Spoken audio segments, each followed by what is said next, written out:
After watching my various videos, a few people have asked, well, how do you actually manage a running session? In this video, I'll attempt to show just one small segment from a full session, to give you and them a feel for how it all fits together. The main station on Peckforton Light Railway is Beeston Market.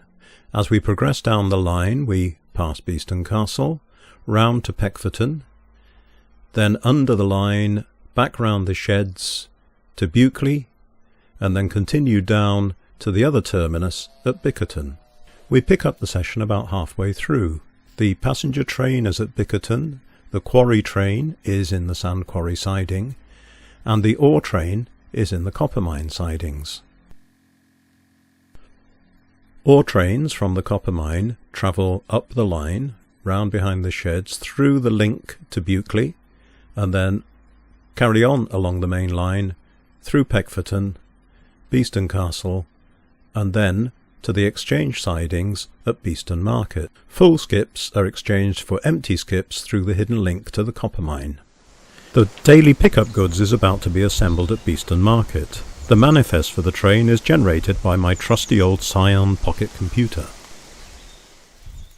The first job, here speeded up, is to mark the wagons needed for the train with a small blob of blue tack. This makes life a lot easier when shunting. The loco for the train, manning Wardlow 60 Hart Hill, is taken from the loco shed and the various wagons shunted until the train is assembled.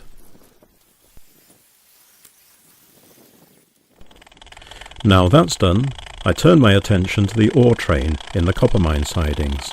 It has just delivered some empty skips and is now departing up the line with a train of skips full of copper ore.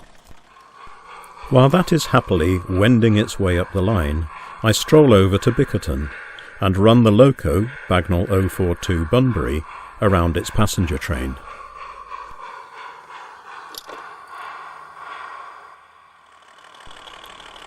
Once the ore train has cleared the junction, which of course wouldn't really have existed at this point on the real railway, the mid-morning up passenger can depart towards Bukeley.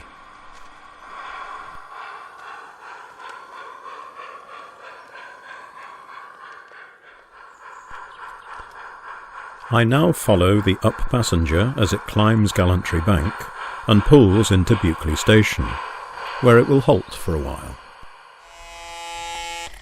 Provided nothing untoward has happened en route, the ore train should now be pulling into Beeston Market Station and make its way to the exchange siding at the back of the station.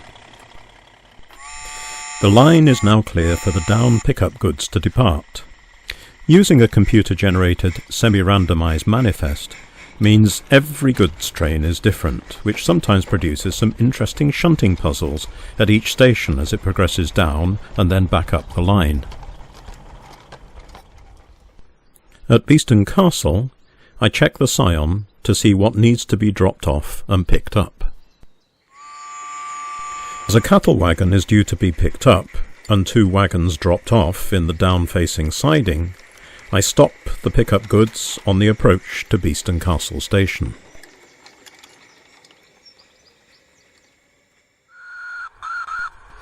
But I mustn't forget the up passenger, which is at Bukeley, and has been sitting there all this time. That's now given the all clear to depart. Back to Beeston Castle, and shunting is carried out to meet the requirements of the manifest. This, of course, is 8 times normal speed, but I generally do take my time over shunting.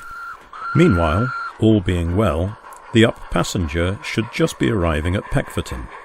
In reality, I might have to pause and resume shunting operations to oversee its arrival. But once shunting is over, the pickup goods can now progress from Beeston Castle to Peckforton, where it can cross the up passenger.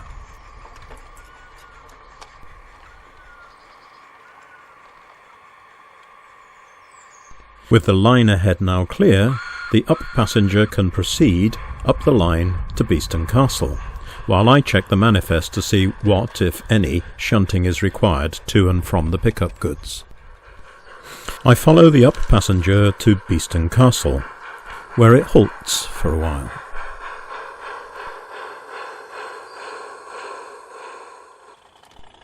This gives me an opportunity to return to Beeston Market, where the ore train has been waiting to reverse into the exchange siding, which, as you saw from the plan at the beginning of the video, is really a hidden link back to the copper mine. This enables me to exchange the full skips for empties.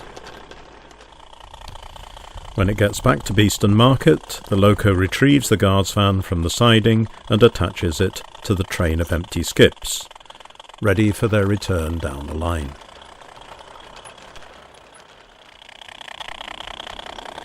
With the main platform and loop being clear, the loco can run round its train and make it ready for departure. But of course passenger services have to take priority, and so we return to Beeston Castle to oversee the departure of the up passenger. Then I followed it up the line and watched it pull into Beeston Market Station. Of course, I could have decided at this point to take the ore train down the line, but instead, having seen that no shunting was required, I decided to depart the pickup goods from Peckforton Station, and then followed it to Buckley Station, where the manifest required that a cattle wagon should be shunted off the train and into the down-facing siding. Here we see the operation being carried out at 8 times normal speed, and allowing the train now to progress further down the line towards Bickerton. Train now pulls into Bickerton, the furthermost terminus, where it can rest for a while, so I can turn my attention back to the ore train at Beeston Market. With nothing else on the line, the down ore train has a clear route, and so off it sets, giving me an opportunity to run the loco around the passenger train. By this time, the down ore has reached Peckforton, where it needs to deposit an empty timber wagon which was originally loaded with pit props. The sawmill's own loco quickly takes care of this shunting operation. The down ore is now ready to depart, and so makes its way further down the line towards Buckley, where it takes the branch to the copper mine and eventually arrives there with its train of empty skips.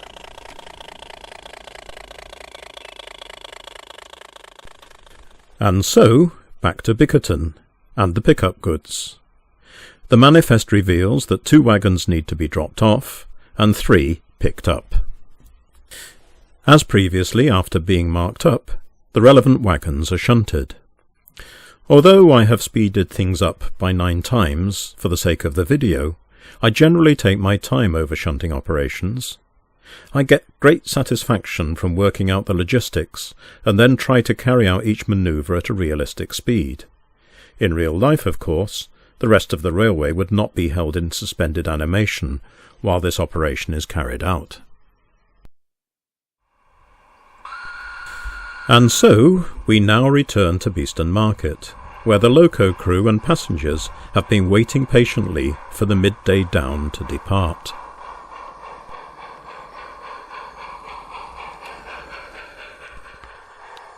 We follow it to Beeston Castle, where, somewhat to the frustration of all aboard, it halts for a while. Now to the copper mine, where the loco runs round its new train of full skips.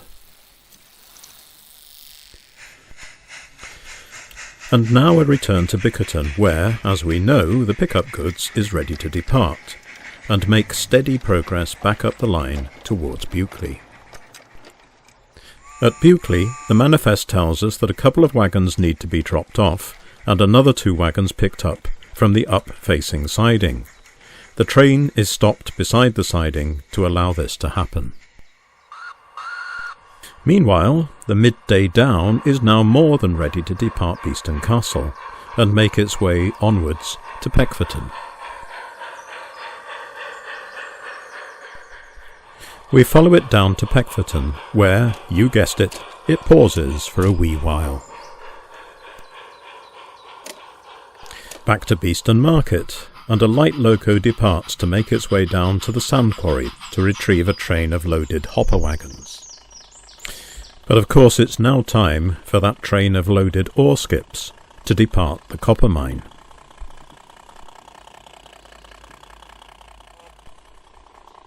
We follow it to the end of the branch line at Bukeley, which, as we know, is clogged up with the pickup goods, and so the ore train has to wait. The light loco, Black Hawthorn 040 Burwoodsley, now pulls into Beeston Castle, but, as the down passenger is at Peckforton, it has to wait for the all clear. At Bukeley, the pickup goods now carries out its required shunting operations. Time to get the down passenger moving. It departs Peckforton to make its way down the line towards Bukeley, which of course is now getting quite overcrowded.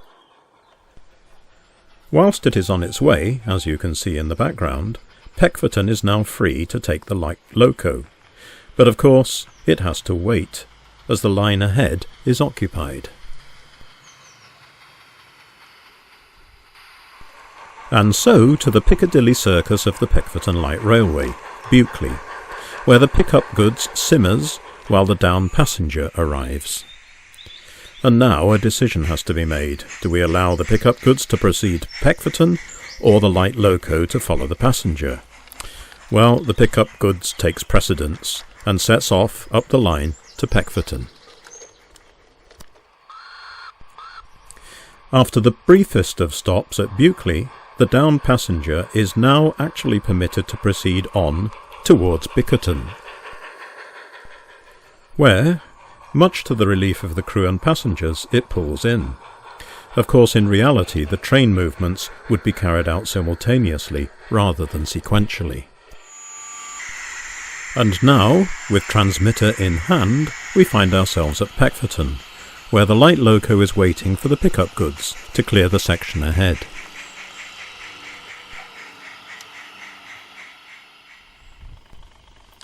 But what about the up ore train, you might ask?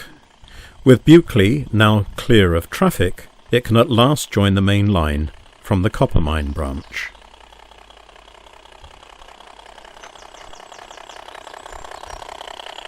But now, of course, another decision, to allow the ore train or the light loco to proceed into the section. Well, I decided the light loco should now have its turn, and so it departs Peckforton. Whilst at Peckforton, the timber wagons need to be dropped off. The sawmill sidings are up-facing, so this can be done by the pickup goods loco. The light loco has passed through Bukeley, and so now the line is clear for the up ore train. The light loco at last reaches the sand quarry siding, just outside Bickerton. The up ore train passes through. In reality, the train should be miles away between Bukeley and Peckforton. We call this modeller's license. With the up ore approaching, the pickup goods is now ready to depart Peckforton to make its way onwards to Beeston Castle. A quick check of the manifest reveals that no more shunting is required at Beeston Castle. Hot on its heels, the up ore pulls into Peckforton, where it pauses to wait for the section ahead to be cleared by the pickup goods. Quickly moving on to Beeston Castle, the pickup goods arrives. Although no shunting is required, I decide to halt it there for a while, so I can turn my attention to the passenger train at nearby Bickerton station. Bickerton, the loco is run around its passenger train so it's ready for departure, slightly speeded up to make the video shorter. And now we can see the real reason I wanted to pause the pickup goods at Beeston Castle. The up passenger pulls out of Bickerton just as the pickup goods departs Beeston Castle.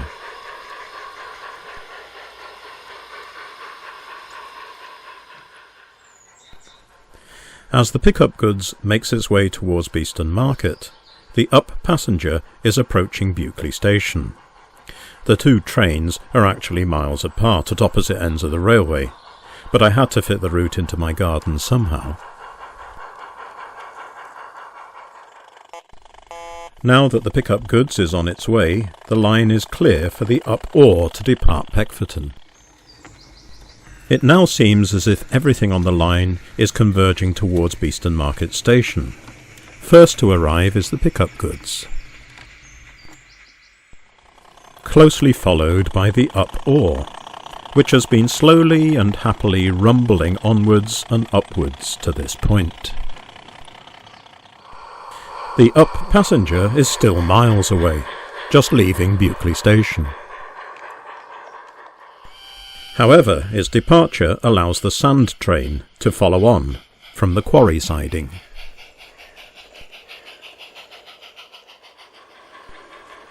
A little later, as the passenger pulls into Beeston Castle, the sand train passes below on its way to Peckforton. The quarry isn't really there, by the way. I've now skipped a few steps, and we see the up passenger pulling in to Beeston Market Station. Having deposited its brake van, the ore train is now propelled back into the exchange/hidden link siding. Remember, the sand train is on its way. Of course, this isn't the end of the session. 2 more passenger services are scheduled, the afternoon mixed needs to be run, a couple more ore trains will be required, and those sandhoppers need emptying. But I hope this has given you some insight into how I run my railway.